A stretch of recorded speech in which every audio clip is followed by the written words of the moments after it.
По пути до скал мы пробили колесо и пришлось остановиться, найти ремонт. Это оказалось не сильно сложно, ремонтов очень много, их можно найти на карте Google Maps. Мы заплатили за ремонт всего лишь 100 лир. По тому курсу это было 880 рублей.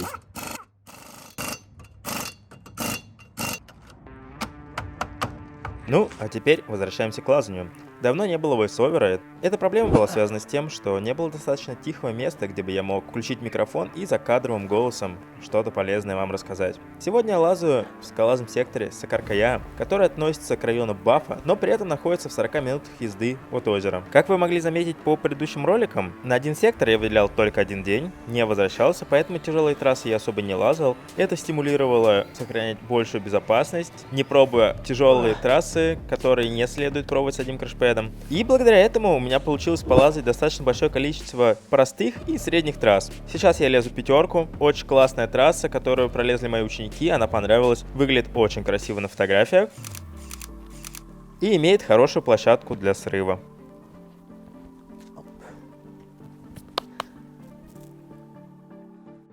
Клаймблок, персональные тренировочные планы для скалолазов от меня. Переходим к следующей трассе, Бафон Тарет. Очень неудобная площадка для старта. Большой камень снизу. 7А+, которая находится в самом центре развала камней. Слева есть 6А. Я решил начать с более тяжелой трассы. Трасса очень интересная. Все зацепки держат справа налево, то есть в откидку. И чтобы вылезти сверху, необходимо таз держать как можно левее. Правую ногу поднимаешь для того, чтобы откидываться еще левее. И тогда лезть не сильно сложно. После пролаза я попробовал еще раз пролезть по-другому, без откидывания налево.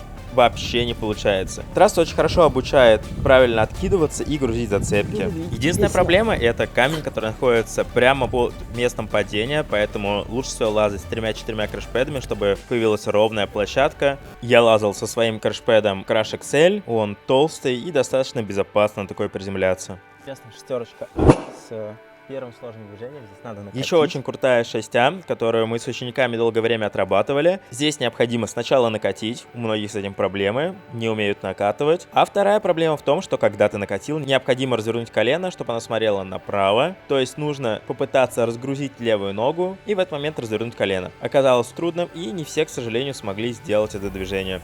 На этой трассе мы довольно много провели времени, около часу, поэтому оставалось совсем мало времени, чтобы попробовать другие трассы.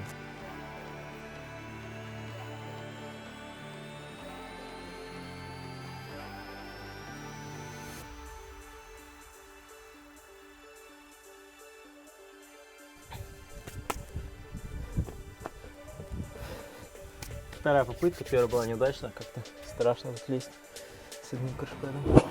На 8-м камне расположено огромное количество трасс, и с этой стороны, и с противоположной. С противоположной стороны, кстати, находится 45 Degrees, одна из самых популярных семерок C, но времени уже было мало, оставалось пролезть 2-3 трассы, и на насасывать совсем не было времени. Эту трассу решил выбрать, потому что она выглядела достаточно интересно, и потенциально ее можно было попробовать с одним крашпэдом. Остальные, конечно, очень страшно пробовать с одним пэдом, потому что много камней, которые одним крашпэдом прикрыть нельзя. И еще мне добавляло уверенности то, что Александр страховал меня снизу, и если бы я упал и промазал мимо крашпэда, он бы меня, скорее всего, спас. Вылаз на этой трассе очень страшный и очень тяжелый, а начало, наоборот, очень простой и по ручкам ориентировочный 6А болдер. Фух. Второй бы раз я такой лезть не захотел бы. Заклинил колен, за счет этого вылез. Структура очень интересная. Здесь такие бугорки необычные.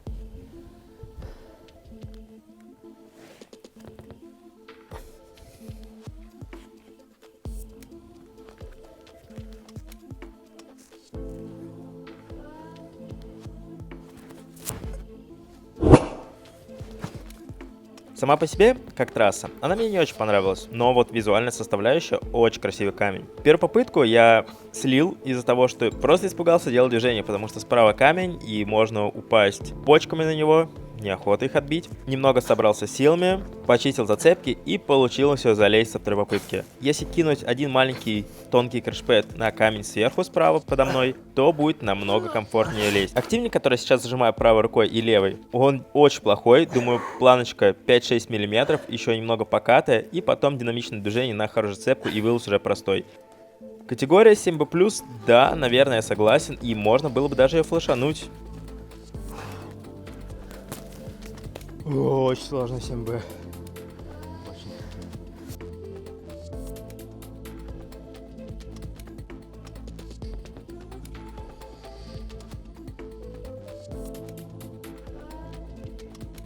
В отличие от бафы, 40-я находится немного выше, где-то на 600-700 метров. Именно из-за этого здесь немного прохладнее. Природа сильно отличается. Большое количество сосен и красивые пейзажи на горы.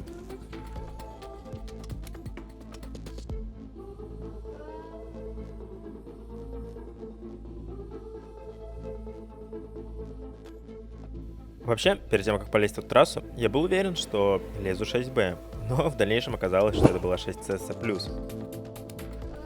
Порядок трасс видео, который вы видите, такой же, как и в реальности, поэтому эта трасса была действительно предпоследней, а последняя будет Сакаркая, которая носит название региона и название скалолазного сектора. Очень понравилось это движение, выглядит красивым, и если вы лазаете с 4C, рекомендую ее попробовать.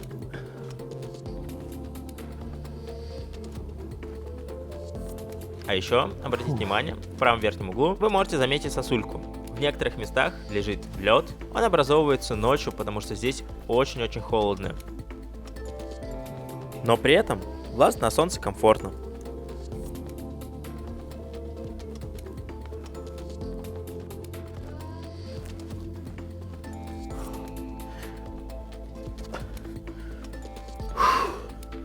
Ну, 6C+ можно дать. Тяжелый трасс какой-то.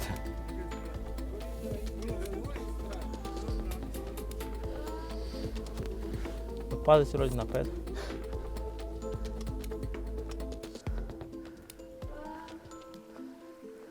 Еще коротко о том, как турки фотографируют трассы. Блок 16, 6C+. Вот он. Помимо того, что здесь вода, там метров 7. То есть, падая с трассы, вы падаете сначала сюда и соскальзываете туда. Небезопасно.